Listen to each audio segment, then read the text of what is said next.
to another episode of the Definitive Crusade. I am your host, Johnny the Machine Hughes, and welcome to 2023. As you can tell, I'm wearing the Dolphins jersey. That's right, it's win on in, baby. So whether or not we got in or not, I can't tell you yet. Guess you have to watch No Prize in a week or so to find out whether I'm happy or whether the professor's happy. What can I say? One guy who's not happy, though, making his happy return, but still not happy, is Russell Wilson's going to save my Denver Broncos. It's the random dude, Josh. Hey, man, how's it going? What's up? Yeah, I've written this season off. I heard a rumor that you've applied for the head coaching job at the Broncos. And you said I considered it, but I did not want to be. We'll call it Random Hackett 2.0. I don't know. I think your Madden's 23 win-loss record speaks for itself, does it not? Well, considering I haven't played Madden 23, yeah. You could just go with the joke. Cheers, Matt. Thanks. Well, okay, we'll say Madden 18. I think that's when Peyton Manning was still playing. You played Madden 18. I can't laugh. I'm on 16. I don't care. Oh, okay, fair enough. But yeah, no, this season's been rough to say the least. Yeah, someone was giving me crap for wearing the classic logo, and I was like, yeah, but this is a classic logo. Yeah. I don't have a problem with that logo. I prefer it. To me, it screams lost by the Giants in the Super Bowl, but hey ho, each to their own. Right, okay. Might as well say lost to, who else did we lose to in the Super Bowl? The Giants, Niners. The Niners. Yeah, I mean. But then you came back. You win a couple back to back, so Yeah, we won back to back, and we won 50s. So Yeah. You got some written game. It's not like the Dolphins who've been one since the 70s. Anyway. Yeah, it's true. All right. So we're here not to talk about football. We're here to talk about comic books. Woo! And over the Christmas period, of course, there was our fantastic year in review show. But thanks to the pesky people at DC, there are still books being published over that period. So we're going to have a look back. I'm going to have a look at a couple of books that came out over the Christmas festive period, and just to see what we think about those. Is that fair enough? I think so. Yeah, works for me. Yeah, cool. Right, first up, the observant of you will notice that we are down Freyja and we are down Matthew. So Freyja's on an annual vacation. Well done. Hopefully she'll get some new summer dresses for her little avatar that she has going on. And it's Matthew's birthday. So happy birthday, Matthew. Happy birthday, Matthew. Yeah. Josh has got like a Magic the Gathering. I'm still a little salty. I'll talk about it later in the show. Matthew, have a happy birthday. I'll leave it at that. So, what better way to kick off the show is to talk about a book that Matthew absolutely adores. Oh God, are we reading Red Hood? No. God. We're not. No. Okay. Chill out.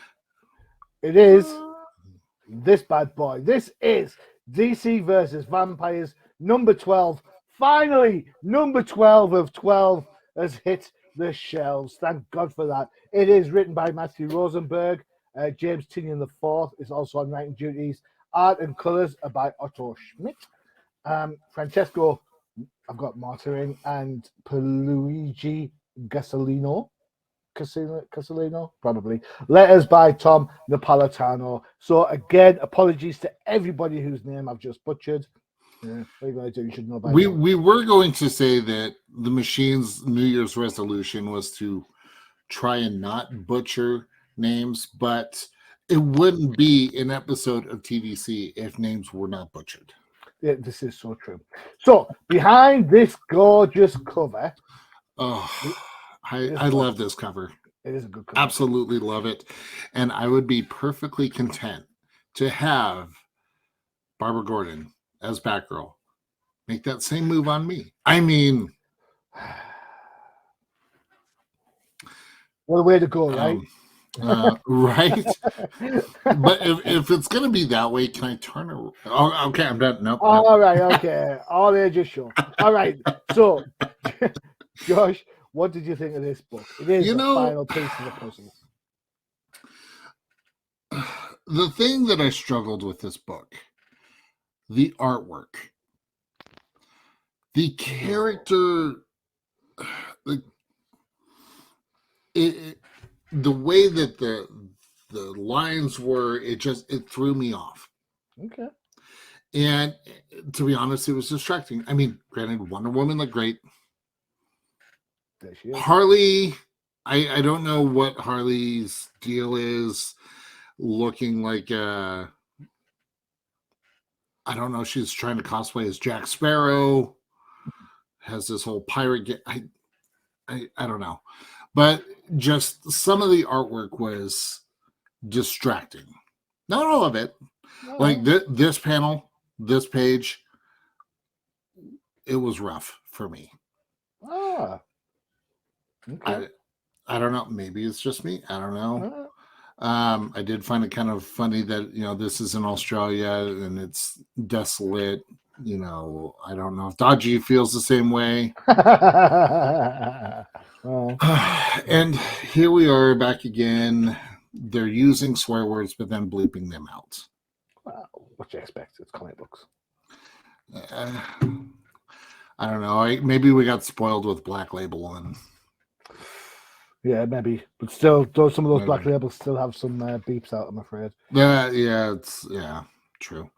All in all, as I was reading through this, what really kind of brought me back into it was the interaction between Batgirl and Dick Grayson. Yes, everything from here on was fantastic. Mm-hmm. And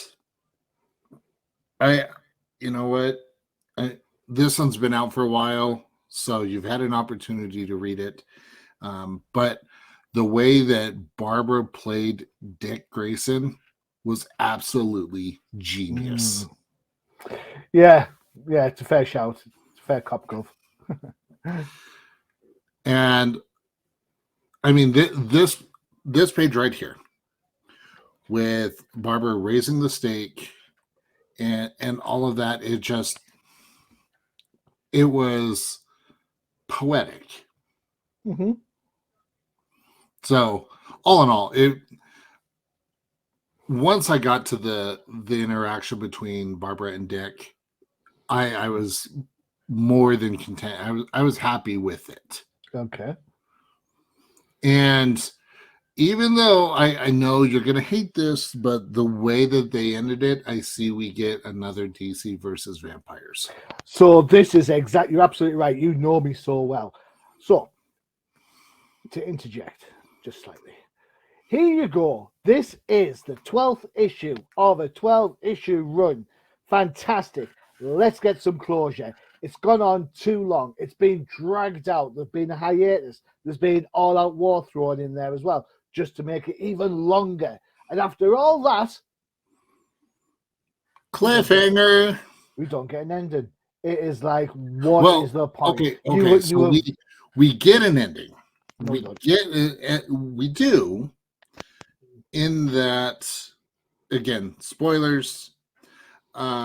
In that the reign of Dick Grayson as a vampire is done. But now we go into if you were to look at it as a TV show, now we're going to move into season 2. I don't want it to be a TV show. I want it to be a 12-issue limited series, and it's been done. If it's an ongoing series, call it an ongoing series. But they can't do that, because that would imply that at some point there's no closure. If there's no closure in a quest-type book, then it's going to... At some point, Galactica has to find Earth. At some point, Voyager has to get back to the Delta Quadrant. And at some point, this will be DC versus Vampires Volume 1 as a full graphic novel. And then we will get Volume 2, which will then have Barbara Gordon, Batgirl, as the queen of the vampires. But it'll just be more of the same. I Sooner- realize it'll be more of the same. Sooner or later, the Galactica ends because the first version at least ends because it gets boring. It gets boring because they never find the planet. It's crazy. I want a conclusion. Well, I do too, but at the end of the day, Uncle Ben will still get shot. Thomas and Martha Wayne will still get murdered in Crime Alley. And Red Hood will still be here.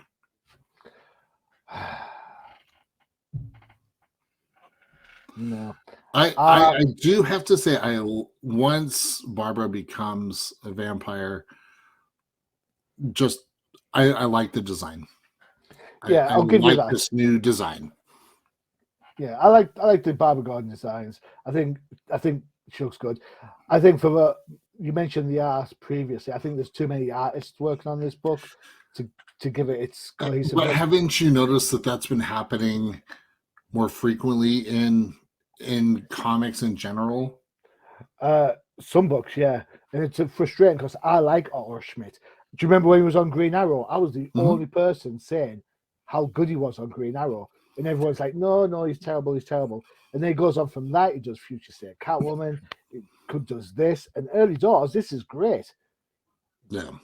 Now it's just a mishmash, and you can see when they've got like a full panel, like full page like that, it works really, really well. Mm-hmm. However, you also get panels like this one with Damien, who looks like some sort of dwarf in it for some reason. I know he's a kid, but come on. Yeah. And it's not really clear how it's flying up in the sky. We assume that it's Supergirl. Who knows these things? I just think I think readers deserve a better payoff than a continuation of this. That's what I think. I would agree with that. That there needs to be a sense of reward for sticking with it.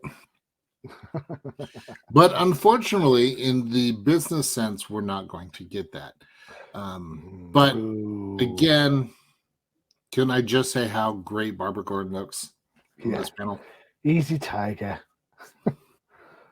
So vampires should be in fishnets, that's all I'm saying.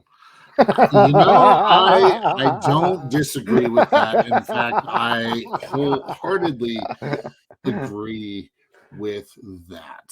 So there you go, Matthew Rosenberg and James Tynion IV. You want my attention on this book moving forward? Put you in fishnets. Yay, there we go. The stakes just got higher. That's not a steak you're looking at. I can totally go for an 8-ounce sirloin steak right now. Yeah, I'm more of a rump kind of guy, but that's a whole different story. Moving along. All ages. All right. So one of the big sells for this year is the fact that a certain Kryptonian of blonde descent is making a welcome return this month. Not only that, she is having a major play in the Lazarus planet storyline. So, before we can get to that, we've got to finish off previously on. So, this is the conclusion of the current storyline in Action Comics 1050. And the culprits for this bad boy, it's written by Philip Kennedy Johnson, Tom Taylor, and Joshua Williamson also get writing credits. Art by Mike Perkins, Clayton Henry, and Nick Dragotta. Colors are by Frank Martin. Letters are by David Sharp. There you go. See, I got all of those pretty much bang on. Well done. Yeah.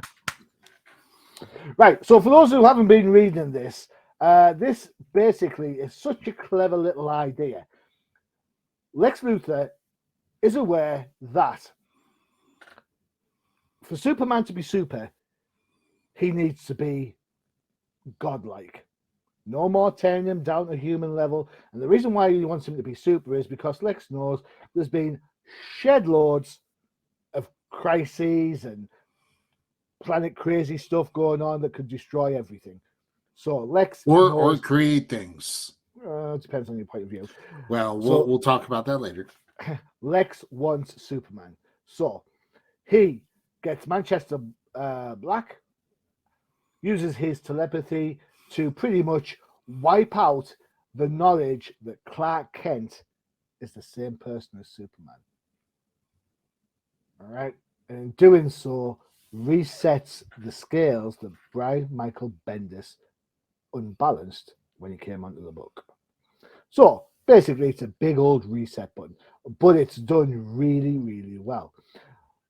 Admittedly, this whole using forgetting identities thing has been used recently.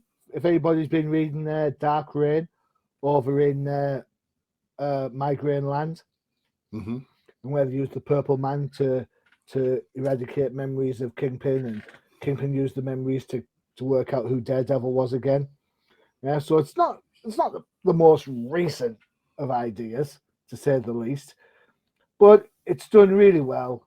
There are a couple of impacts to this, but that said, we do get to see Superman being super. We have a humdinger of a fight with Lex. It works really well for the main part. What I will say is that the art, again, like Josh mentioned earlier on the previous book, there's a lot shed loads of artists on this, but it's not quite as Drastic. well, it's not quite as seamless, I was going to say, as the previous book, where it seemed to be like things were kind of working together. This, the styles are dramatically different on page to page to page to page, and that can be really like, it can really take you out of the story massively. Did I like the book? I've got to say, I love the main story. I love the idea. I think it's clever. It shows Lex for Lex being Lex. Lex will do anything to save the planet. In this case, he's going to side with his mortal enemy, Superman. Yeah. Because Lex knows that there are bigger threats out there than just him. There is a little bit of a plot point about Superman being so super now, distances in space don't seem to bother him. I could have done without that. I'm not going to lie, but generally speaking, I enjoyed this for what it is. It's a Superman book. It's a reset button book. It feels well crafted to this point. Mm-hmm. You know, I mean, the parts have been put in place. Towards the back of the book, you get a couple of preview pages for what's coming up in the various Superman books for 2023. Cast your mind back to, I think, Detective 1027. I think they did something very similar with Batman. I will say I was disappointed that there's no Power Girl in this, no hint or sign off. I would have liked to have the little like kind of tease on that one, but no. What can I say? Can't get everything we want, apparently. Yeah, boo. Although 1051 is on my pull list, so there you go. Check that out. Fair enough. Fair enough. What did you think of this? You know, I would agree. This was a good reset for Superman, to the point that we are getting a classic Superman versus Lex Luthor. Brilliant. Good call. That is a good call. I love the fact that, you know, Lex has abused the tool that Superman gave Jimmy Olsen for his own purposes. Yeah, I enjoyed it for, again, the sake that we're getting a classic Superman versus Lex Luthor story. And we get the purple suit back. Yes. Yeah, we get the purple suit back. And it just, even the fight scene within this was great. Even had a little remnant of Superman 3. Okay. But yeah, that you go back to that panel when Superman just taps Lex Luthor on the back and then punches. I mean, that was great. I'm not quite sure why his metal suit has buns, but that's well, you know, maybe it's an homage to Jerry Schumacher. Written. But no, this was a fun read. It was a nice palate cleanser. That's a really good way of saying it, actually, Josh. Absolutely spot on, mate. Yeah, definitely. I like the whole like when he pulls his suit apart. He's like, "Don't kill me." He's like, "Yeah, you." It's like you would want that. Yeah. It's going to be interesting because obviously what's affected Superman also affects John Kent. Mm-hmm. So now nobody knows that John Kent is Superboy, which is fine, and he's enjoying that. Or he's going to be enjoying that. He's going to be enjoying his freedom a little bit, I suppose. Mm-hmm. But if Freyja was here, she'd say something about the art being a bit wonky. So in honor of Freyja, we can say that the noses change shape, chins change shape, chests are either bulging or trim. Lex Luthor got bigger. Yeah. I mean, you go back to the panel when he's actually getting in the suit and he's sitting cross-legged. Like, I'm sorry, but I have an image of the suit closing in. He hasn't uncrossed his legs yet, and all of a sudden his legs are crushed. Yeah. I mean, Lex Luthor is small and tiny, and right there, legs are crossed. Like, I'm sorry, what? Yeah. It's interesting, isn't it? Like, did he get Captain America serum while in the suit? I don't. Do you know what I've read this as? Well, how I've viewed it, and I know people probably don't think about stuff like this. Is I think he sits in the main body bit and controls everything like from that point. But his legs aren't in the leg bit, and his arms aren't in the arm bit. And I think that pretty much, if I'm correct, that probably pays out when he starts ripping bits off him. Let's see. You know who that reminds me of, though? Yeah. I don't know if you ever. So that bottom panel shows that, I guess. Yeah. Yeah. I don't know if you had ever played this game, but it was the Animaniacs video game for the Super Nintendo. Nope. I'm not a gamer. Oh, well, that's okay. But the way you described that reminded me of Brain from the Animaniacs. Mm-hmm. And I'll just bring this up here. Over on the right, where Brain is literally sitting in the top of this mechanical suit. Like Dr. Robotnik in Sonic. Yep, exactly. See, you're a gamer. You just didn't want to admit it. I think everyone's played Sonic. But that's what reminded me of Lex Luthor getting in the suit. There are some nuances to this book. It's not just all super. Bruce gives some sort of guidance as to why it's a good thing that everyone's forgotten. Primarily to save the pride of Lois Lane. Like this color scheme a lot. Love this art. I'd like to see Superman. It's dark and a lot darker broody. than that sometimes. Yeah, definitely. What you expect in Gotham, I suppose. Right. And then we're back to the crazy. And as I said, there's a couple of things going on. That's obviously the Justice incarnate Superman. So there you go. Cool. If you like your Superman stuff, now is the best time to jump on.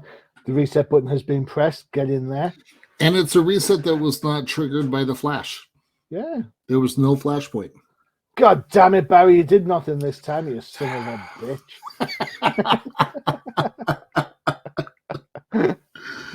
Oh, that was... Some things never get old. No. All right, so time for one of our adverts, and in honor of the fact that Mrs. H bought me 3, that's right, not 1, not 2, but 3 different McFarlane figures. What? I guess it's time for our own crisis.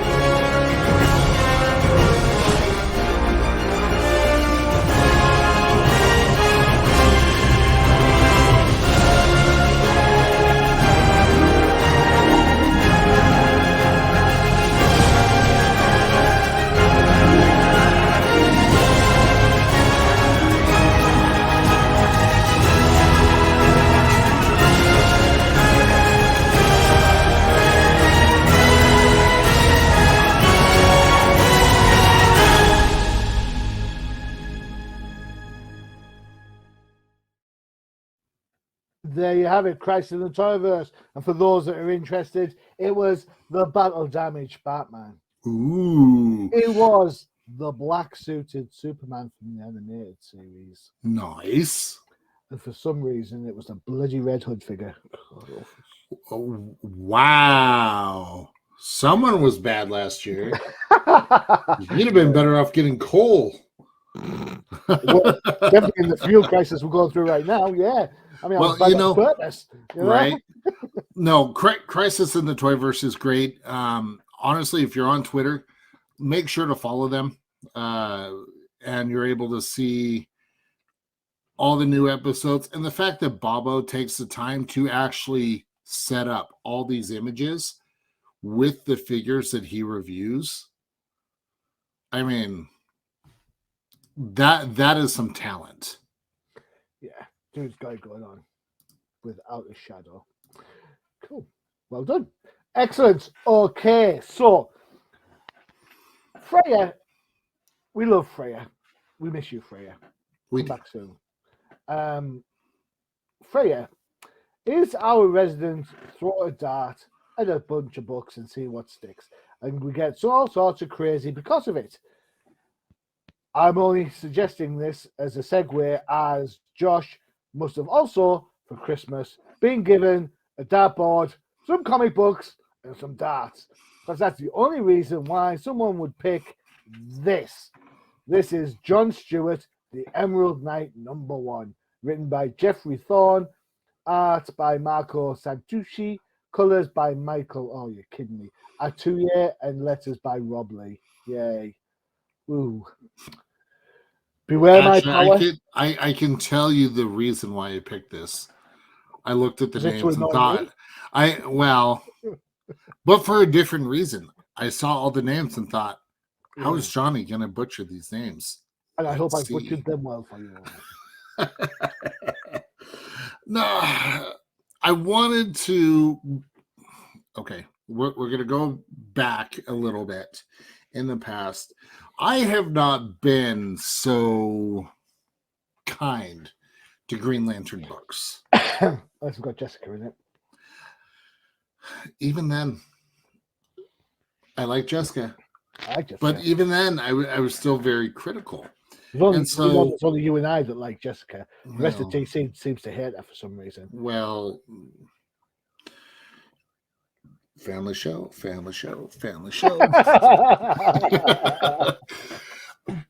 This one, I was like, okay, it's a #1. Let's give it a shot. Let's see. They're bringing John Stewart. Let's see. And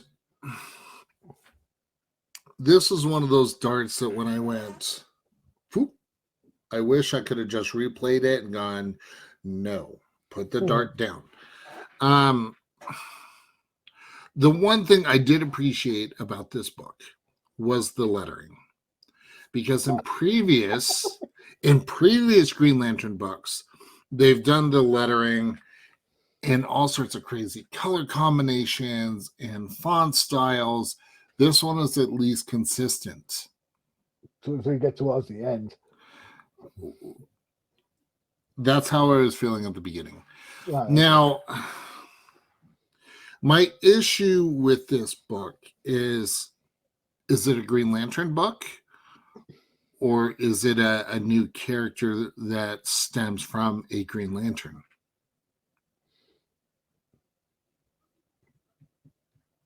I don't have an answer for you. Because as you're reading through it, you're like, okay, this is John. At least I think it is. It is.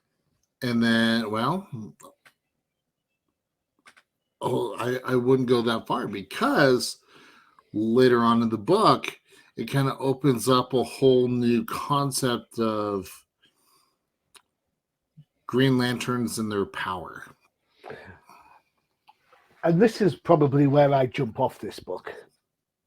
Because there are no Green Lanterns at the moment. They have no rings, they have no power battery. So, but then John Stewart comes into possession of a new power Yeah. and creates an alternate version of himself. Like I I realized that I just now spoiled the book, know. but that was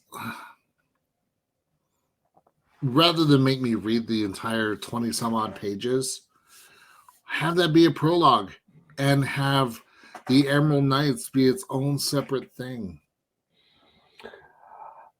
I think they've written themselves into a bit of a corner with the Green Lanterns. We'll go get the Flash and reset it. Yeah, well, they need to do something because they've depowered him. There's no power lantern anymore. The power, I don't know, is the energy in him. You know what? I don't really know Green Lantern to care that much. What I do care about is if it's green energy that he's using, why is that great big yellow thing that's getting smashed against it? Why is it not breaking the green energy? Because we all know that yellow defeats green. That's the thing. But no one seems to care about that anymore. I don't. Maybe they would say, well, it's not really yellow, it's orange. At this point, I'm just nitpicking. I have absolutely no idea what was going on. I knew the Green Lanterns had been depowered. I knew that had happened. This whole thing about caring about a planet that we didn't even know about before, it's asking a lot. Yeah. And then at the end of all of this, it's like, I've got this great power, so what am I going to do? I'm going to go look for my wife. It's like, hold on a second. I thought you were trying to be a hero about this. Right. I don't get it. I'm just... Well, I mean, think about it. If we go down that road, okay, and we have another character who had acquired this amazing power, and what they do, they went back for their wife. You know who that was? Spawn. I don't read Spawn, so but that was exactly what Spawn did. And Flash went back to save his mom, so with Mom even. Yeah. So you know, it's. Did you know what spoiled this book? I'll tell you a quick story. Do you know what spoiled this book for me? Over Christmas, I went to a company called Pop in a Box. I put an order in for something for Mrs. H. It went wrong. They gave me a credit note. I ordered something else. It didn't turn up. They gave me a credit note. I ordered a Batman and the Outsiders book. All right. And in their fantastic wisdom, bearing in mind they've already screwed up twice, they sent me a Green Lantern book instead. So I know I complain. They send me a New Gods book. It's an ongoing thing. Anyway, the point of this story is this. The other night, I'm lying in the bath reading the Green Lantern book, you know, because, you know, I'm just lying there flicking through this book, you know, and it was such a fun read. Hal Jordan, Star Sapphire, Hal being a douche, you know, using these power for his own. You know, it was fun. It was written by Jeff Johns. Ivan Reis was on art, so it looked all right. I was like, wow, this is really, you know, I'm all right with that. Not my cup of tea, really, but for sitting in the bath, I quite enjoyed it. So that's fine. I get to look at this, and completely different. All my good feelings evaporate. They just go. Yeah. Well, and the fact that they even reference the old gods, or was it the old gods or the new gods? Who cares? Well, because I remember seeing, you know, obviously we saw the Justice League, but the fact that I saw, oh my hell, Orion, a new Orion in there, yeah. You know, so is this like the new gods, the alternate new gods, the hyperspace new god? I mean, at this point, the whole gods shtick is what I'm going to call it, is now going to turn into, we're going to have all new variations of new gods, just as much as we all have new variations of Power Rangers. So, did I make an oops picking this book? Yes, I should have just stuck with my gut and gone with Batman Beyond, because that one was a hell of a better book. Yeah, well, it's been well served. Batman Beyond's been getting getting plenty of love recently, like. Well, and the most recent issue, I read it because, well, it's Batman Beyond, no shocker, and it was a fantastic book. It was a great read. I should have picked that.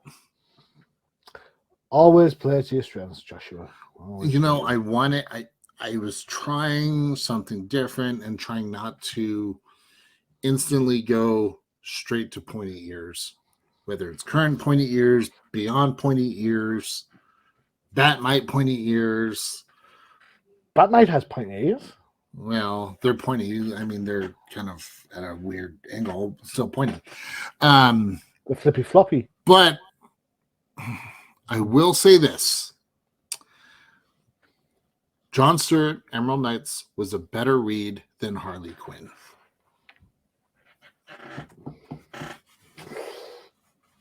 I'm going to take the fifth because I've not read Harley Quinn, but I don't think John Stewart's Emerald Knights is a better book than anything.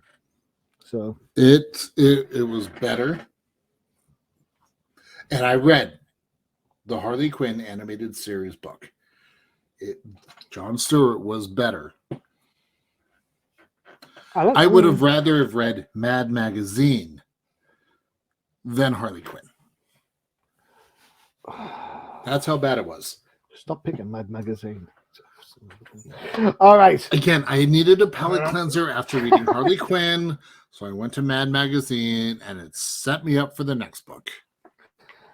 Oh, that doesn't bode well. All right. Okay, so the next and final book for this time around.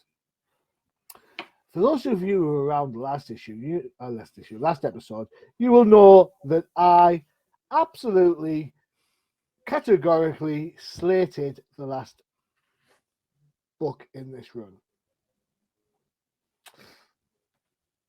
Here we go. Batman 131.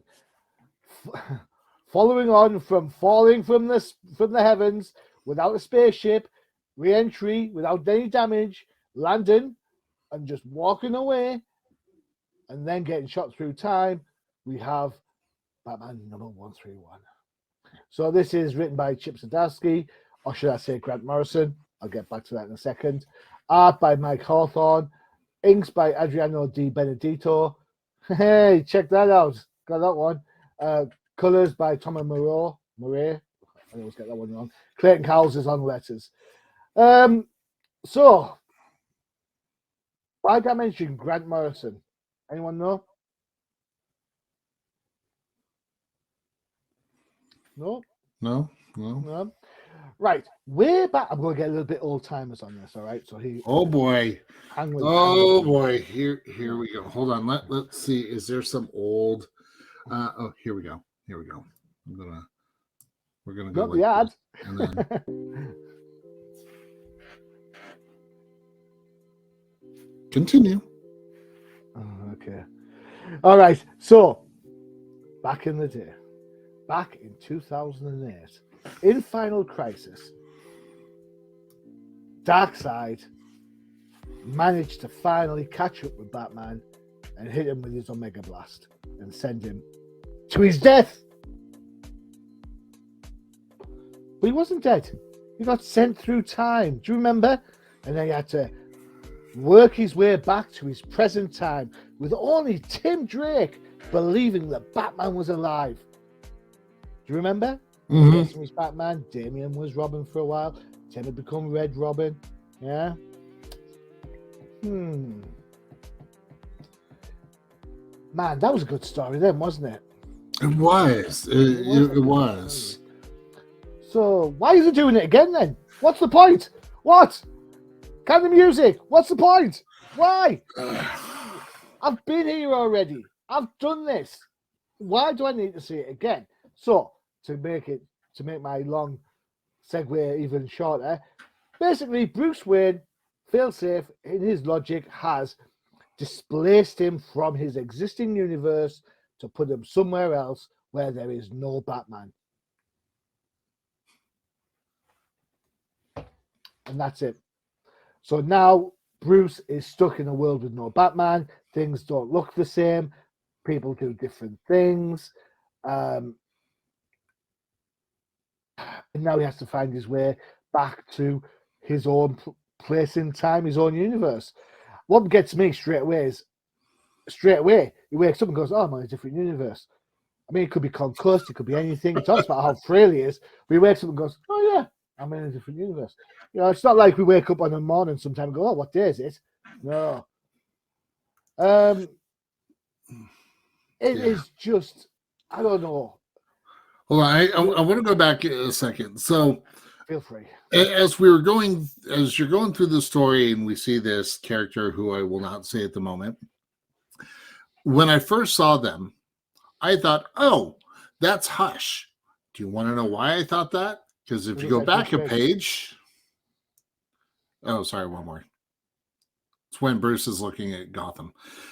If you look at the building, which you would think is Wayne Tower, has the giant H on it.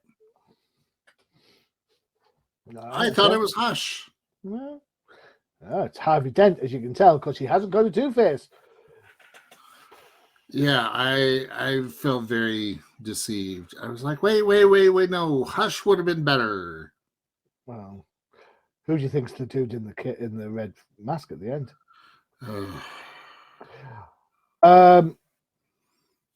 So for this, Robin?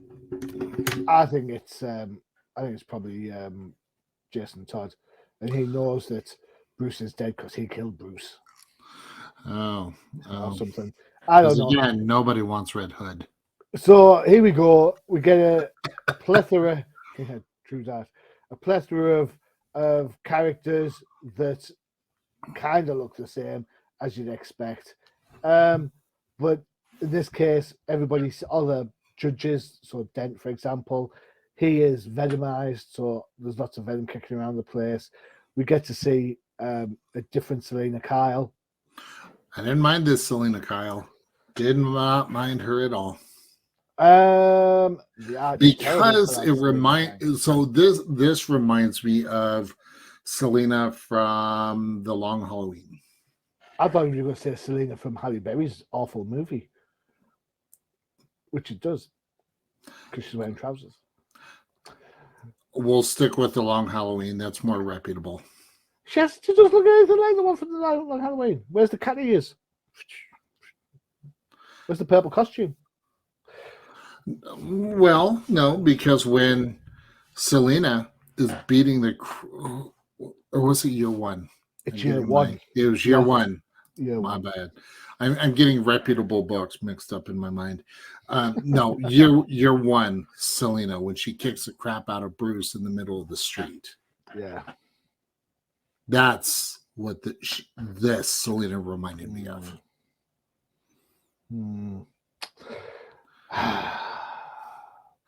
know who this reminds me of? Go on then. So it reminds me of The Magician from the 1949 movie Serial. That's getting some old timers on. If you want to watch some classic Batman that is considered serious acting, yeah, go back and watch. Oh, right, I know what you mean. Yes, I'm there. Yeah, I'm there now. Yeah, I'm there. You know what you're going for. Second up is a story about obsession, but slightly different one. This is Tim's obsession that Bruce is still alive. Nightwing makes an appearance in a god-awful pose, gets his face smacked, but then somehow everyone is okay and everything. You know what? We all know Bruce is going to come back at some point. This is just, as much as I dislike DC Vamps number 12 for not actually being in issue 12, because nothing ends in a 12-issue series, this is just, you've set the bar, and everybody who reads comic books knows that Bruce is coming back. So we've got to suggest that the journey's got to be. We all know what the destination is, but let's make it an interesting journey. So far, this journey is not that good, considering I've seen it all before, practically 15 years ago. Well, how is this journey different than Kal-El coming back? From I Kal-El suppose. was gone Yeah. for a while. I mean, Yeah, you're right. they will always come back. They will always bring the original character back. And that's good. But then if you kind of get him back in an interesting way, then don't send him away in the first place. True. It's like The one character that I'd be okay keeping around, the skeleton Jim Gordon. He was great. Is that who that's supposed to be? I didn't even. Yeah, that's Jim Gordon. Oh, of course it is. Why didn't I say that before? Yeah. That was the highlight of this book for me. It was the fact that Jim Gordon is a talking skeleton. With a pipe and a mustache. Yes. So I didn't mind this book. I thought this book was better than Jon Stewart. Yeah, and I think invariably Bat books always carry that level of resonance to an extent. As much as 130 was absolutely implausible and awful and nothing seemed to make sense, the art in it was fantastic. It was cinema-esque. Can you imagine it being a Mission Impossible movie or something like that? Mission Impossible 13. Yeah. My point is this: it's just I want to get Batman back to being Batman. All this stuff just smoke and mirrors, man. Smoke and mirrors. Do you think it's because they've taken all of the main characters within DC in so many different directions that they've dug themselves into a hole so deep that you can't just have the Flash reset everything? I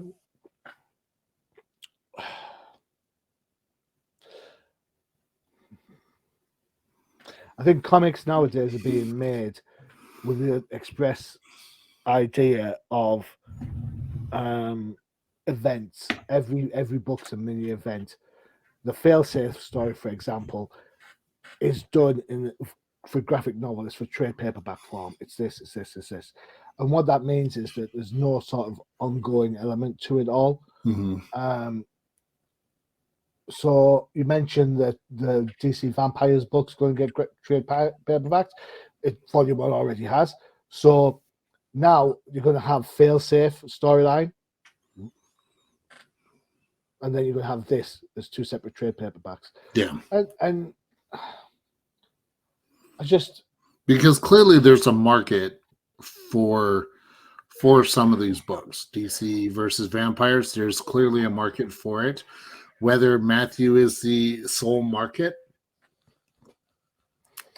just like there's a Red Hood market. Still Matthew. I mean, I didn't want to call the kettle black. Or red. No, I just get Batman back being Batman. If you want to see how good Batman can be, check out Detective Comics. That is brilliant by Ram V. A proper little mystery. Yeah, it harkens back to a time in Gotham and all that sort of stuff, which can be a bit tedious, especially if you've got the Court of Owls. But then we haven't seen the Court of Owls for ages. Why can't we have a Court of Owls storyline? There's so many different ways you could go. And yet we seem to be stuck in alternative universe, multiverse shenanigans. And it's like, I'm done. Well, and some of the decisions that DC has been making with some of the books, one in particular that we're not talking about, but the decision that was made was an absolute joke. Oh, yes. That one. Yeah. I refuse to even look at that book. I glanced through it, put more of a bad taste in my mouth than Harley Quinn did. I'm not even Zatanna can pull me into that book. I'm tired of political agendas being put in to comic books. Supposed to be an escape from reality. Leave it that way. It's supposed to be fun. Yeah. That too. And there you go. So, if you want to know which book we're talking about, it begins with a J. How many are out there? I don't know. We'll leave that there for a pregnant pause while people work out what it is we're talking about.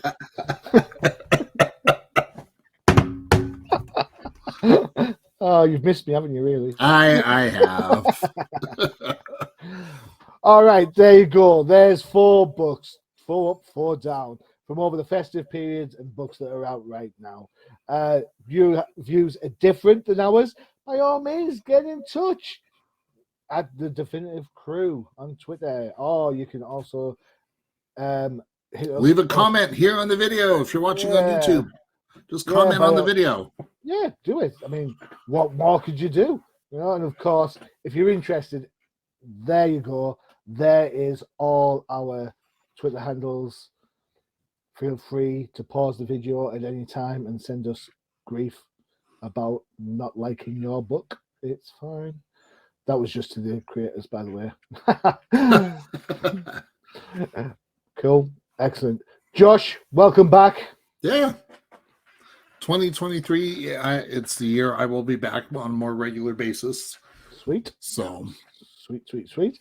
Don't forget to check out the UCPN for all your favorite show, including the new, improved, rebranded, Joshua, Magic Crusaders, where Matthew and I talk about our favorite game, Magic the Gathering, and we talk about decks, different cards, combos, do gameplay. I am still a little salty. We brought Matthew on to another adventure I'm doing called the EDH Brothers to do a little cross promotion, and he smoked us in game Come on, one. Matthew. Come on. Game 1. Wait. Game 2, I got my revenge. So if you want to see that particular episode, once you're done with this one, or you can open up another tab. I mean, that works too. Head over to YouTube, check out the EDH Brothers. And as you see, that's the game right there, where we take on Matthew in a game of Commander. And, well, let's just say his Megatron deck was definitely undervalued or underassessed as far as power level goes. Johnny is sitting here going, I have no idea what the bloody hell he's talking about. That is exactly what I'm thinking. Exactly. But yeah, go check that out. The EDH Brothers on YouTube. And then, of course, Magic Crusaders is the little venture that Matthew and I are doing here on Undercover Capes. And don't forget to check out the Old Timers Comic Book Show, where the hosts aren't old, but the comics most certainly are. And finally, if you ever like migraines, go and check out the No Price Podcast, which drops alternate week to us. There you go. Simple. All right, Josh, thanks again. Really appreciate it. Always. I have been your host, Johnny Machine Hughes. And as always, adios.